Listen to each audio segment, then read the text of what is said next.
Good day, ladies and gentlemen. Welcome to the Future of Healthcare webinar, jointly organized by the Association of Project Management and Arup.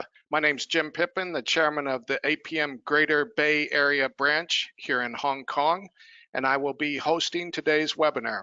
In this webinar, our speakers will present their perspectives on the major trends shaping our healthcare ecosystem and the shift in mindset and shared vision necessary to achieve a future healthcare system that works for all of us as investors, designers, developers, owners, and end users.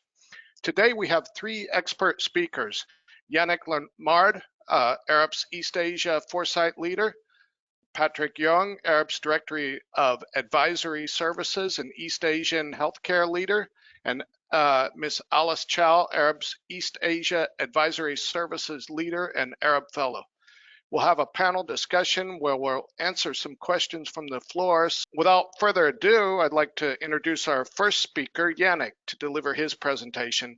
As Arup's East Asia Foresight leader, Yannick's role is to understand the manifestations of change around us, identify future needs, and how these changes are impacting or may impact the future of the built environment, our business, our clients' business, and most and foremost, how change is impacting people's lives. Yannick has a background in industrial design, design thinking, and material science. He has been focusing on exploring future trends for the last 14 years. Yannick will discuss the future of healthcare ecosystems. Yannick? Thank you, Jim. And thank you everyone for joining us today. So without further ado, I will start my presentation. And I wanted to highlight one element as a start. Now, this is not going to be a technical presentation. It is rather a vision of possible futures that have a midterm timeline. And I will start by discussing the few drivers that are shaping this change. So, of course, I will start with the elephant in the room, which is the pandemics. And just for the context, for the sake of context, this is just one of the drivers, and we all have to understand that the pandemics is here right now, is going to disappear eventually, or will come back. But there are other drivers that are shaping this change.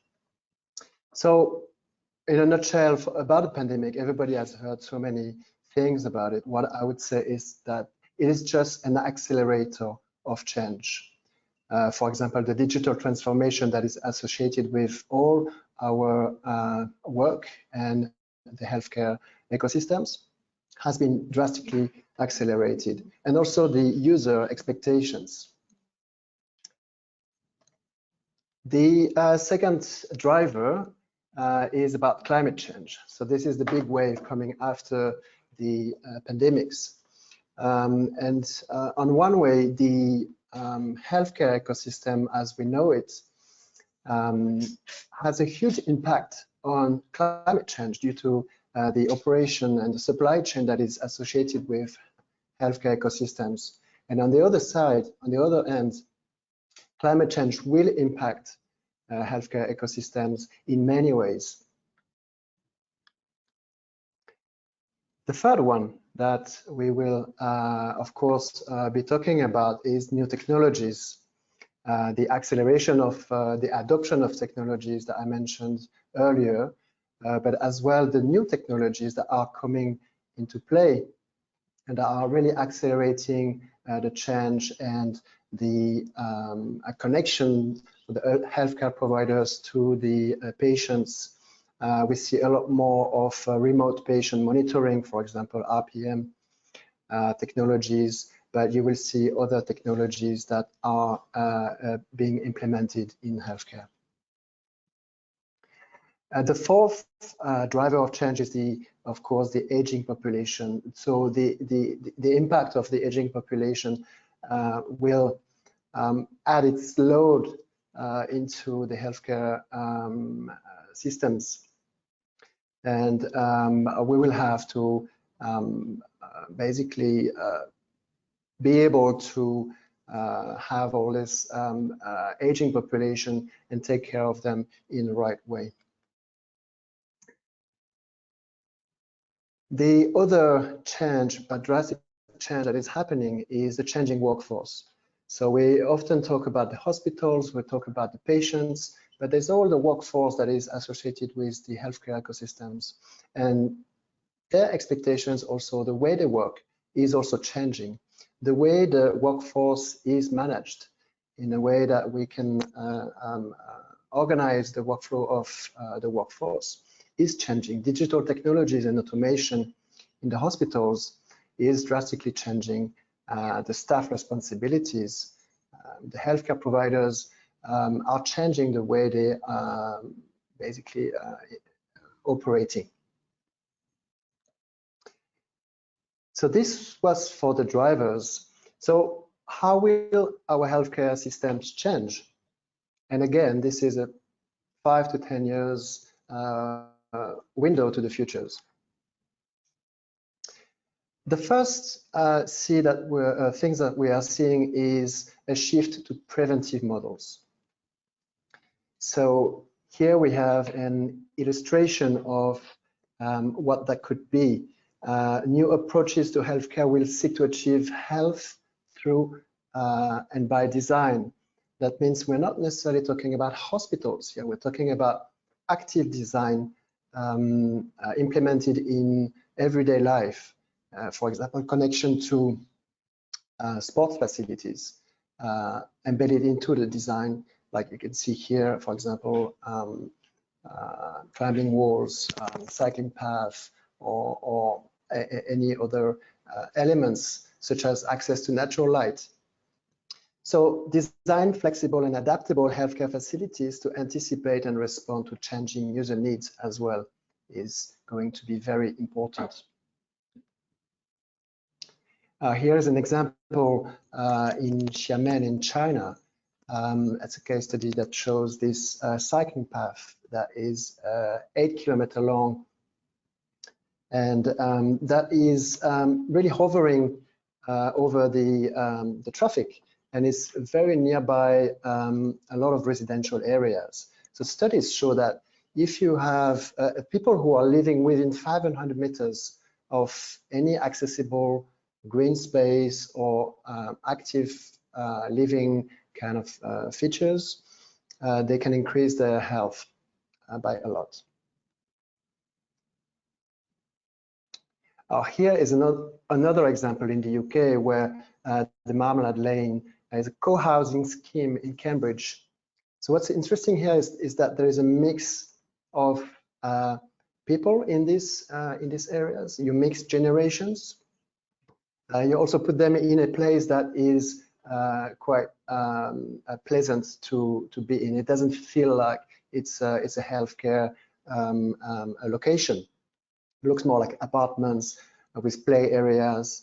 And so we are talking here about health and well-being. So in fact, with an emphasis on well-being. The second aspect that we'll be talking about is anytime, anywhere. So to increase a greater accessibility to healthcare. And again, here, technologies will have its play. So rapid advances in mobile and all the wearable technologies, also the audible technology, will bring technology to you. And this is to remove the load from the hospitals, where if you can be treated or even have like a preventive mode of healthcare at home, then it will remove the load from the hospital. So it's all about delivering and accessing healthcare in a much more seamless way. And you see in blue here some examples of what that could be in your home. Here's an example of a remote surgery that happened between Beijing and Hainan in China again. But the surgeon, I think, was in Beijing and the patient was in Hainan. Hainan is in the south of China. So there are 3,000 kilometers separating these two. And the operation was successful, and only because of the 5G technology that enabled this to happen. The 5G technology helps to have like zero lag in the communication of information. This was not possible before. You can imagine that the hand of the surgeon, it's replicating the hand of the surgeon by the millisecond. And the third one, it's also about technology. Here it's really about high tech and high touch. And here the emphasis is not on technologies, it's about human-centered experiences. So how is technology going to enable this human-centered approach? So there are many ways to design healthcare ecosystems or healthcare applications around people, instead of looking at the technology and delivering a technology and eventually it will serve people. Here it's really about designing around people and their needs in order to create something that is much closer to them. And it would be in every aspect of our lives. At home, we mentioned earlier, it would be much more inclusive as well. So integrating healthcare systems into the community to improve access, quality, and efficiency. One aspect that could be seen across is access to natural light. It seems as a detail, but it's very important to have natural light to live a healthier life. The next one, if the slides wants to go, yeah, this is still in this. This is an example of what Arup has done in San Diego Medical Center in the US, in California. And the whole building is, we could say, it's a smart building that embeds all the mobile technology, and the nurses and the patients and the doctors, they can all communicate through mobile technology. It gives a lot more control over the building. So you don't feel like you are in a building that has all the infrastructure. As a user, whichever user you may be within the building, you have access to some levels of control, like temperature, lighting, and connectivity. Now we go to another aspect to the future of healthcare ecosystem, which is bespoke for all. So here it's all about personalized medicine. So it's not one medicine for all, it's medicine for each individual. And here we are looking at bespoke healthcare solutions, which has the potential to deliver better outcomes whilst reducing cost. So again, here we're talking about well-being mostly, rather than health. And there's an example of what that could, how that could look like. So personalized cabins that makes people feel more at home when they are in of course, this is just an illustration, but think of a space which, as a patient, you could go into this healthcare facility and, for example, customize the lighting to your desire. That already makes people feel much more at ease. We're also thinking about acoustic design features, for example, where the sound and the materials are chosen in order to not to reverberate too much. So the acoustic of the space makes people feel better. Here's an example of a healthcare facility that doesn't look like a healthcare facility. It looks more like hospitality instead of hospitals. It's all by the choice of materials. So it's about bringing in architects and designers and project managers that are into that area, into more hospitality kind of feel, that understands this materiality and the spatial arrangements that are slightly different than the typical hospital. So we see more and more examples of this happening. So we can foresee that this will happen more. Now we're going to talk about healthcare facilities to be a catalyst for urban regeneration. So we will start to see the clinic within the neighborhood in order to create first of all, to enable people to access to care near their place where they live, but also the clinic would be next to the retail environment, F&B, and so on and so forth, which will create a placemaking. So health as placemaking as a health, as entertainment, as all parts of society and all parts of life. And it will, instead of having the hospital, which is separated from the community. So here I'm talking about a lot smaller clinics, but that are closer to you. So the integration of co-housing, for example, which we mentioned earlier, you could think of the clinic and then the co-housing at the top, which really create that ecosystem of places that are linked to health and well-being. And here is an example of a hospital in the US, which is again a smart building.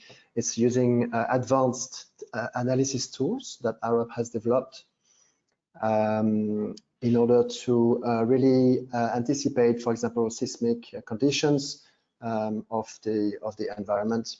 So how would this building respond and anticipate whatever may happen? So here we're talking about healthcare infrastructure that is resilient. You cannot care for people if the facility cannot even sustain itself. Think of places in the world that have tragic natural disasters, and all of a sudden you have a rush of people that have under the COVID or the pandemic situation. These are two factors that are really increasing the load on the hospitals. So if you have this thinking of resilience in the building, this is what we've done in the US. And the last one is one of the last one, diffusing the monolith. So the monolith is the hospital. So here's about localized healthcare. And we will see pop-up clinics opening in places anywhere in the city or anywhere in the neighborhood, anywhere in remote areas, wherever it's needed. So we have started to see this, for example, vaccination centers opening up in sport halls or on the street. For example, trucks. So it's all mobile. It opens and closes just like a pop-up store, and we really start to see this a lot more often as well. So here's to respond to the need where it's needed. There will be a pop-up clinic, and here are some examples. So here, from the Arup perspective, we can start talking about this integrated modular construction, where we can design modules that are easy to assemble, disassemble, transport, open and close.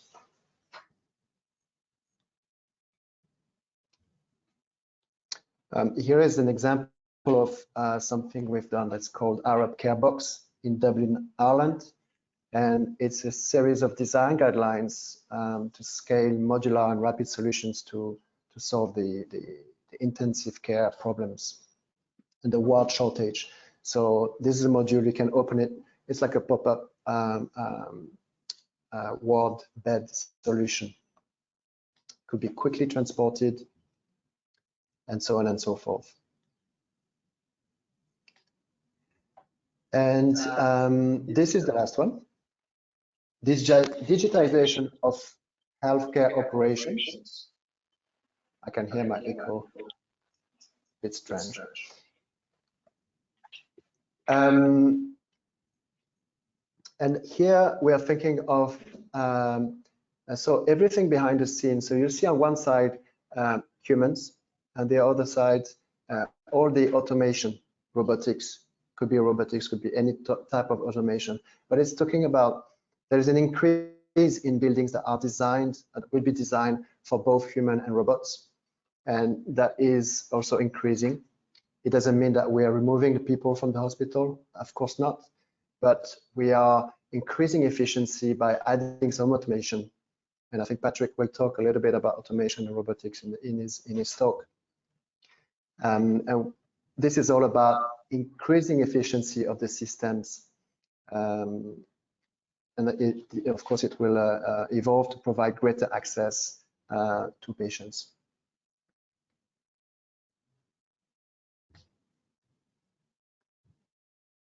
Here is an example in the US, which is, so it's a drone pod. So this pod will open and the drone will fly away from, for example, the hospital and send blood samples to the lab. And imagine the similar device or unit at the lab, it could send back the drone back to the nurse. So this is embedding new technologies that are usually not meant to be applied in this sector. Think of a city where the distances are very, very far. This really improves efficiency of the supply of medical samples. So here you see a summary of those 7 different futures. Futures is always plural. There's not such a thing as one future. Everything is possible. Now it's about us, designers, architects, engineers, project managers, to think of how we could make this happen. And I believe, usually the story is not always black or white. It's going to be a mix of a little bit of this, a little bit of that. And this is a decision that we need to make today to have that future possible. And this is the end of my presentation. Thank you so much for listening to me, and I will pass on to our next speaker. So now we are aware of the factors driving future changes in the healthcare industry. So how can we make hospital and healthcare facilities more future-proof to cater for our needs? How can we put innovative ideas into implementation? Let's hear from Patrick Young, Director of Advisory Services and East Asian Region Healthcare Leader at Arup. He's a design and project management expert with more than 25 years experience across a large spectrum of projects. He's well versed with the entire project lifecycle from inception to completion to operation, advising clients on project setup, implementation and delivery, operation readiness, and people preparation. Patrick will share a case study on smart operations study and implementation strategy. Patrick. Thank you, Jim. Good morning, good afternoon, good evening, everyone. Depends like where the time zone you are. So this is my honor to have this great opportunity to share how we Arup combines our capabilities to help our clients to transform their current operation to a smarter and future-proofed operation mode in healthcare sector.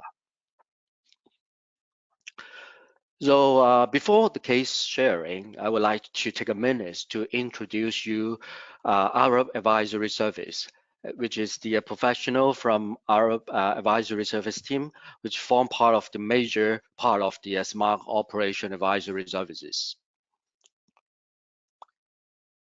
And Arup Advisory Service cover 6 major components of non-engineering services, which includes the strategy and insights, finance and economics, program and projects, assets and operations, people and organizations, and also sustainable futures. So I would like to emphasize that Arup is no longer just an engineering consultancy company. We have professionals from different backgrounds, such as research professionals, we have economists, accountants, we have professional project managers, We have facility management and asset management for professionals and even psychologists. So leading all these advisory services. So with all these professionals in our worldwide network, so we are the trusted partner of the clients to provide advice to their organization in different areas. So for more information, please go to our website, arup.com, to check out our capabilities of individual services.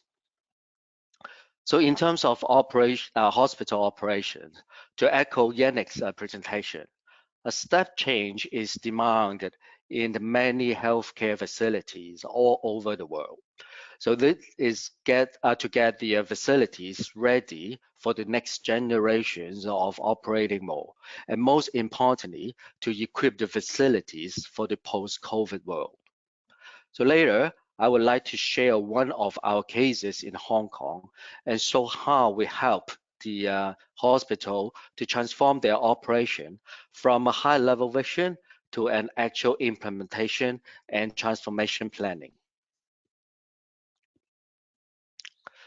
So we have like our integrated approach. So these are the professional disciplines in Arup.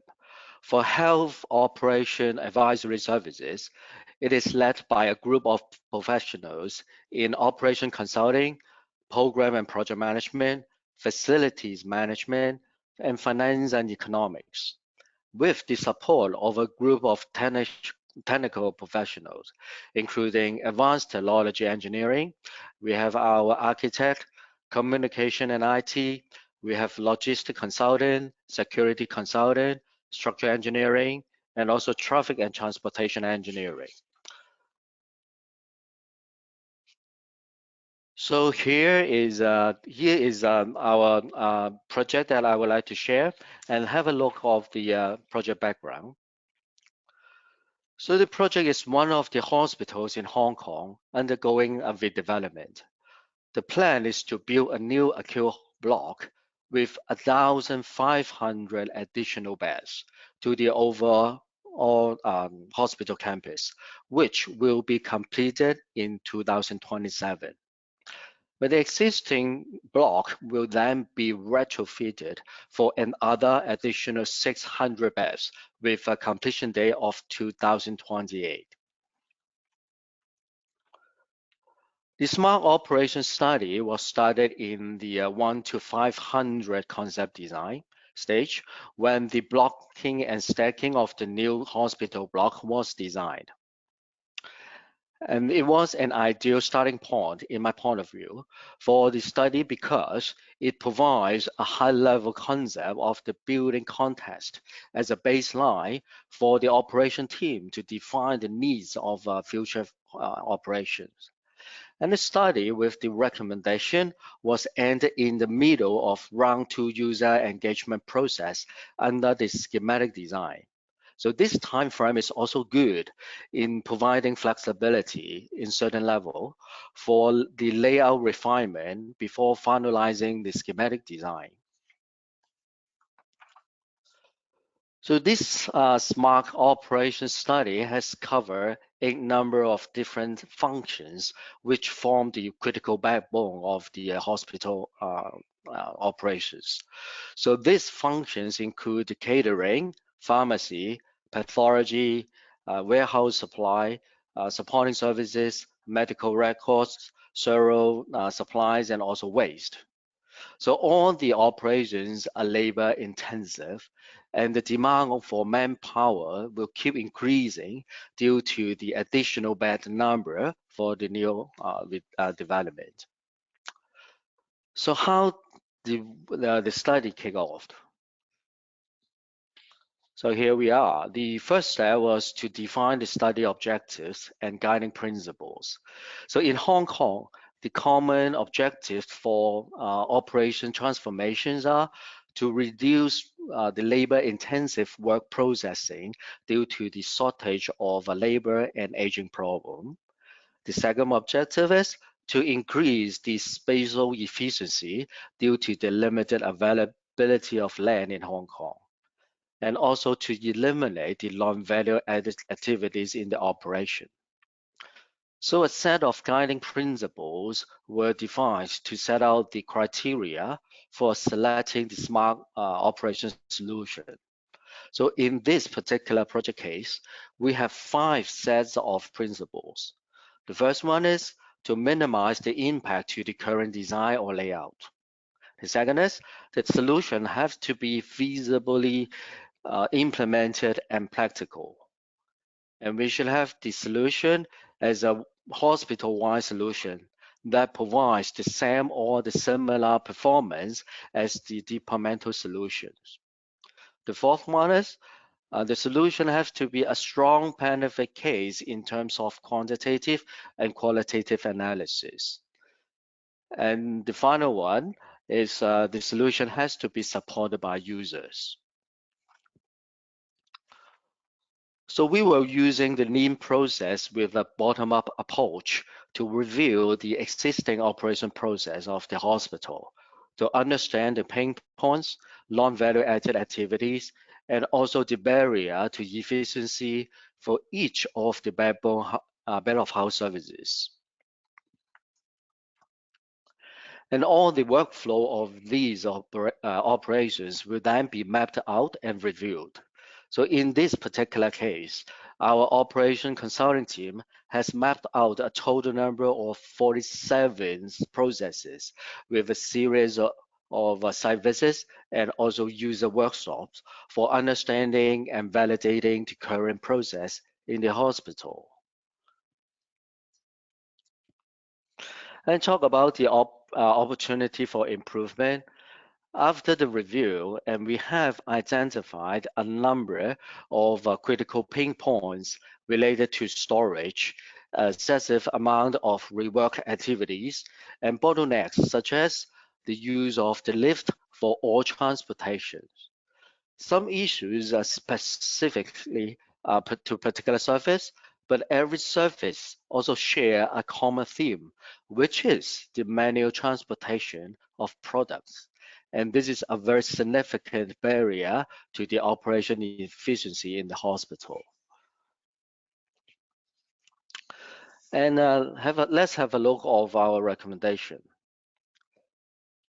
So in order to improve the operations, so we help the hospital to identify a series of smart solutions for different functions.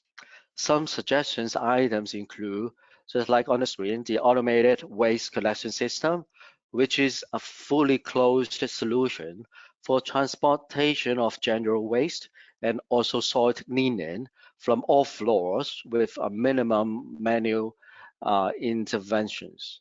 So it can improve the efficiency and also reduce the risk of contamination. The solution in the middle of the slide is the bed lift storage system, so which can reduce the storage footprint by over 60%, which can free up floor space in the new block for other value-added clinical use. And the one on the left-hand side is the automated mobile robot, so which can replace the manual delivery of products for all the back-of-house services through one integrated system. And actually, each solution will then be followed by a detailed study. So using AMR is an example. So we have carried out a systematic analysis to identify the implementation arrangement, such as the type of AMR, the level of automation, whether the AMR solution can be shared use or dedicated use, and also the delivery routing based on the new hospital layout. And in addition, we also recommend the commodities which are suitable for the AMR operations. So based on our process mapping and also our on-site investigation result. So by all that, so we can make the AMR idea into a more practical recommendation by identifying different type of AMR for different commodity to achieve the best result.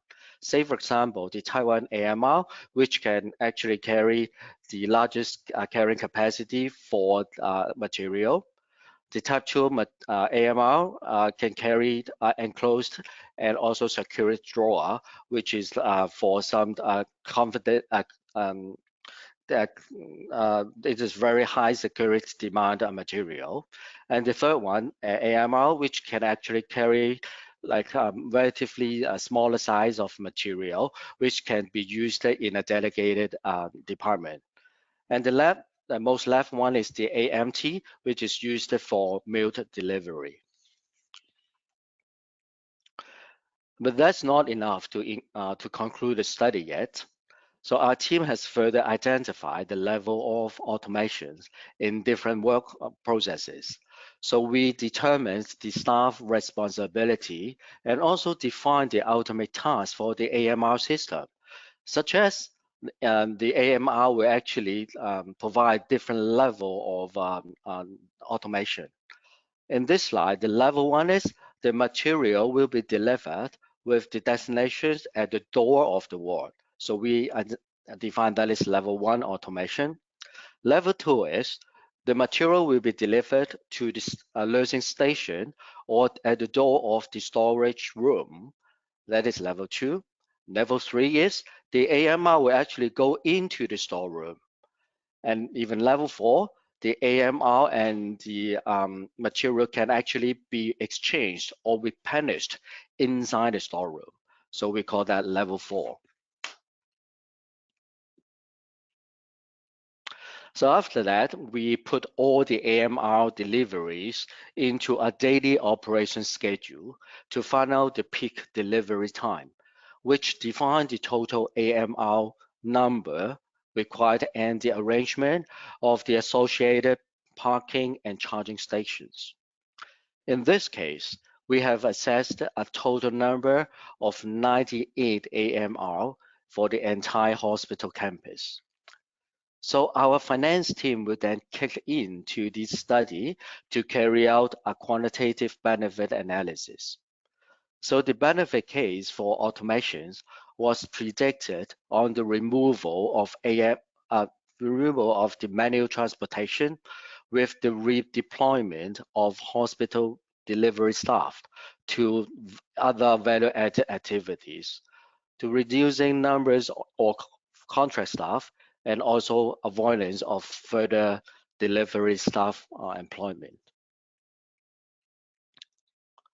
So apart from the smart solutions I have just mentioned, we have also provided other recommendations to enhance different operations, such as the picture light system for the sterile supply and linen department, or the vertical carousels for pharmacy, pathology, and medical records department. All these recommendations then be categorized into quick win, medium terms, and long-term solution for implementation planning. So I would like to emphasize that though there are a lot of so-called new technologies or smart features available in the market, so operators may be very impressed by those benefits of having this system in your facilities. However, as I have mentioned before, a systematic or scientific assessment should be carried out to identify the most suitable system for your operation in order to maximizing the value of the investment. So apart from applying new technologies to improve the operation, streamlining and process improvement measures will also make the operation smarter. And our suggestion will then match to individual departments with also categorization of quick win, medium, and long-term solutions. And finally, a clear roadmap and transition plan with solid actions and time frame were developed for the operations for funding application and manpower resources planning to executing the implementation plan. So this is all for my presentation. I hope this sharing is helpful for you to develop an implementation strategy and transition planning in the future. Thank you. Thank you, Patrick. Moving on to our final speaker of the day, Alice will be sharing a case study of the Hong Kong First Smart Hospital, the Chinese University Medical Center, with us. Alice Chow leads Arup's East Asia Advisory Services. She brings over 33 years of experience, much of which has been spent in project management and strategy development. Recently, her team has been leading a few major healthcare projects, including Hong Kong's first smart hospital, the CUHK Medical Center, and a number of the city's largest hospital development with bed numbers more than 2,000 beds in each of these hospitals. Alice, over to you. Thank you, Jim. Good evening and good afternoon to some of the audience here. It is my pleasure to present one of my recently completed healthcare projects in Hong Kong, the Chinese University Medical Center.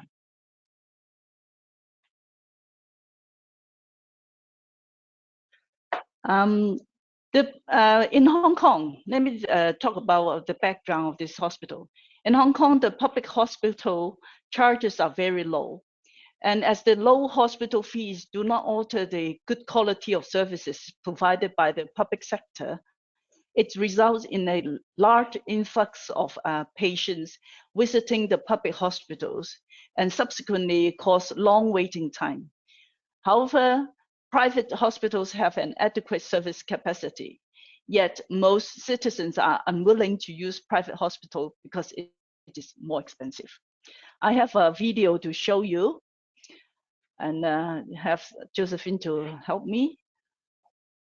And the Hong Kong government and the CUHK has reached a consensus on building the CUHK Medical Center, which will be a new healthcare alternative for the public. This is the way that they can bridge over the expensive fee and the low fee, and to reduce the burden of the public hospital sector. In the future, a fixed number of inpatients will be regularly transferred to the CUHK Medical Center, and the hospital fees will be the same as that of the public hospitals. By doing so, the massive pressure posted on the public sectors can be alleviated, and patients can also reduce their queuing time. This hospital is the first fully digitalized smart hospital in Hong Kong, which has 600 number of beds and 28 numbers of operating theaters. Arup were selected to perform project management consultancy service, including the preparation of employers' requirements and the checking of design throughout the whole project duration.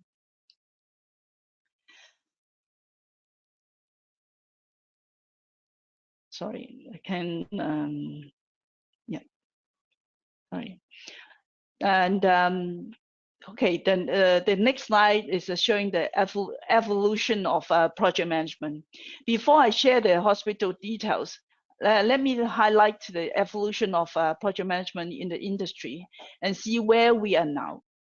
As you know, a construction project often needs many different professional disciplines to work together. Each discipline will have their own disciplinary knowledge. So we have the first layer of the PM. They mainly manage their own work scope and coordinate with their disciplines. But to have a smooth coordination for the whole project, we often need someone who will dedicate his or her time in doing the coordination to ensure the proposed time and deliverables are fulfilled. When we then describe this in the second circle, disciplinary management who normally will not make decisions or provide solutions to problems. One may ask, we need someone to drive, resolve problems and make decisions. Therefore, we have another circle called project manager. The world is changing fast. as you previously heard from Yannick and Patrick's talks, that there are different trends and drivers affecting the world and the industries, the operation specialties. So if we need to do better, we need to think ahead and knowing the upcoming operations need. So a PM needs to think like a CEO who has the visions for his company. The project will be no longer a project for the CEO. It is a product for the CEO. The product will produce sustainable revenues and functions. In this hospital, we are acting in the outer layer of this diagram. We did not just go after the time, cost, and quality. We brought the value to the CUHK. The value of the project is to achieve 6 major goals for the hospital.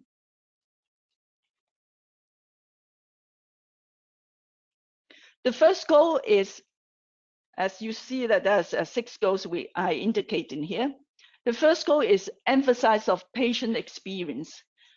Lack of daylight finishes with cold color and long waiting time and walk long distances, do not know what is going to happen next.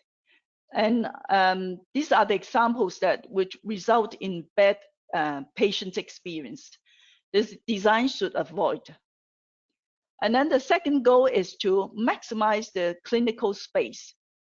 If more clinical spaces can be built, the capacity of providing healthcare services will be increased, and so does the income. The third goal is to reduce operation cost. By enhancing the operation efficiency, the required manpower can be reduced, and so does the operation cost. And the fourth goal is good quality of products. The client wants to have a good quality of design and construction, which they will be proud of. And then the fifth goal is a smooth transition. When the construction is completed, the operation team can easily take over and fully understand how to operate the facilities. And the last goal, the sixth goal, is easy maintenance. The future hospital maintenance work is easy and not expensive. So we come up with solutions to tackle all these wishes. In response to this, we have these 6 key solutions as indicated in the diagrams.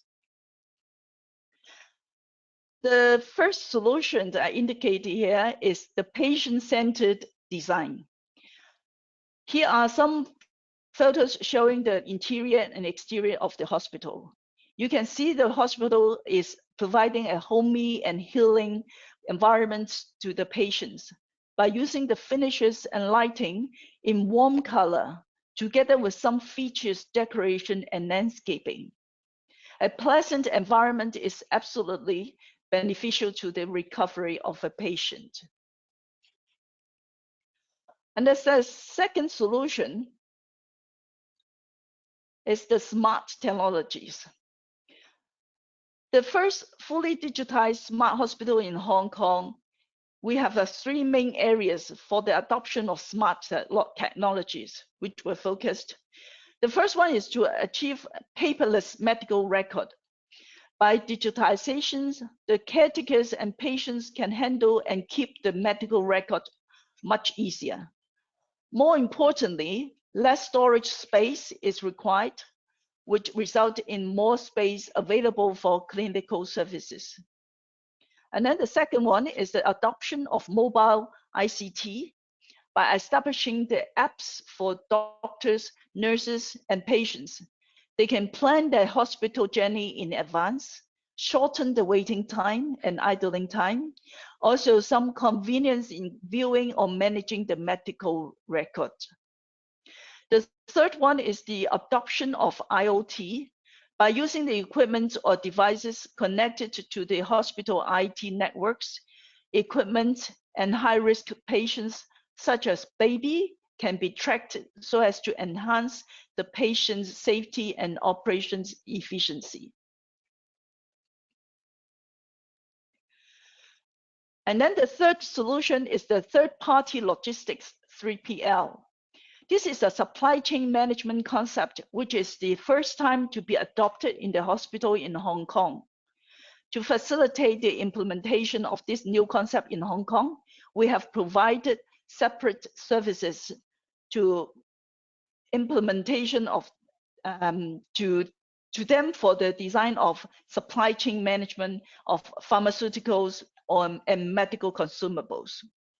With the external warehouse and the manpower for replenishment offering by the 3PL vendor, the hospital can manage the supply chain in a more effective way by utilizing less room space and less manpower. And the fourth solution, we have 4 big pillars in our team, namely people, excellence, influence, and digital. The whole Chinese University team and the PMC would like to engage good quality design consultants and contractors. So we have spent tremendous efforts in preparing the employer's requirements, stating clear of our need and requirements, and what type of deliverables which we would expect. Also, we had a detailed calculation of the fee estimation of what the consultants and contractors would require to in completing a good project. We have a thorough tender assessment system to evaluate the tenderers. We have gone for the good quality of proposal, good track records of the companies and their provided personnel in the project. And it was not a fee-driven decision process. That gave us an opportunity to choose good consultants and contractors. Of course, there was a mechanism that if the proposed fees were extremely high or extremely low, we would discard them. We treasure and respect people. We encourage people to raise their problems, actively resolve the problems, and proactively bring out the innovative ideas so that we reach a good quality of design and construction. We treasure excellence. We prepare a very detailed master program for the team to follow, a realistic program to ensure that all teammates are able to deliver as promised. All parties must buy in this program. Everyone will follow. We influence the whole team. One of the goals which we mentioned before is smart hospital. So we encourage the whole team and the end users to prepare themselves for digital transformation. And then the fifth solution is the stakeholders engagement. Stakeholders engagement is not new, but how can we do a good facilitation work so that we can get the stakeholders to spell out what they need, not just for now, but for the future 10 to 15 years. We use the Foresight method to facilitate the engagement. We believe we have achieved much better results. In addition, we do not just facilitate the head of departments or the senior level staff, because eventually the day-to-day usage is by the working staff. So we also held different sessions to facilitate them in giving constructive comments on the facilities and fully understand what they would be facing in the future. This is very important to prepare the staff on how to appreciate, not just criticize, and ready to take over the facilities once they are installed and completed. And then the sixth solution is BIM. This BIM is nowadays is the soul of the design process. We encourage the design team and the contractor to produce a real BIM model so that the client will be able to continue to develop it to the maintenance stage in the future. The AI tools can facilitate the future checking without opening up the false ceiling or covers. This will help the client tremendously in the future maintenance work or modification, if any.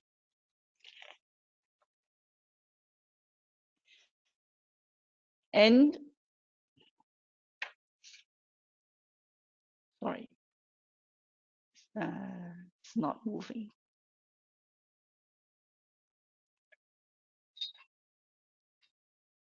Technical problem. Okay, sorry, thank you. Just one final slide. Want to talk about success factors. We believe nowadays the PM, they must think like a CEO. We need to ensure you know the value of the project. What are the goals? Aim at them and find solutions. We need to be able to lead and motivate all different stakeholders. We require vision and different domain expertises to plan and execute. We use the digital tools which can resolve the tedious administrative work. So don't waste time on the tedious work, but of course we cannot overlook it. And finally, we become a trusted partner for the client. Thank you. This is the end of my presentation. Thank you very much, Alice. Rob, I don't know if we've had any Q&As coming in. I'd like to say thank you to all of our speakers, Yannick, Patrick, and Alice, for a really interesting topic today. Rob, are you there, and do we have any questions that have come in? Evening, everyone. Firstly, thank you, Alice, Patrick, and Yannick, for your knowledge and insight. Really loved the concepts and ideas coming out. We've had some comments coming in from people to say very enjoyable, informative, and thought-provoking, and they've asked me to pass on their thanks to you all, and that's from Sean. Ashok has said, all looks great.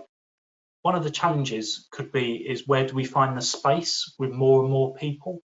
Yannick, I believe this popped up during your presentation. Is the population and space a challenge? Of course, it's a challenge. However, it's a challenge that can be overcome. And I think solutions such as pop-up clinics or pop-up any types of facility, actually, not just in healthcare ecosystems, but basically allowing the urban space to cater for different needs. So here it's a policy issue. It is not a technical, it's not a design, it's not an engineering issue, it's not a project management issue. It's a policy issue that the governments and the city leaders have to make the lands that is unused, make it available. And also being able to have spaces that can evolve over time and not just be fixed in a certain type of use. So land use definition should be looked at. Yeah. I hope that answered the question. It certainly has. And Ashok's already come back to say thank you, very interesting. And he loved the systematic step-by-step way you have analysed each project. So very grateful for your insight there. Jim, I'll pass back to you so you can close today's event. Okay, so thank you once again to all our speakers for your inspiring sharing. This comes to the end of today's webinar. We really appreciate your time and hope that you can join us again soon. Bye-bye. Thank you. Bye-bye. Thank you. Bye-bye.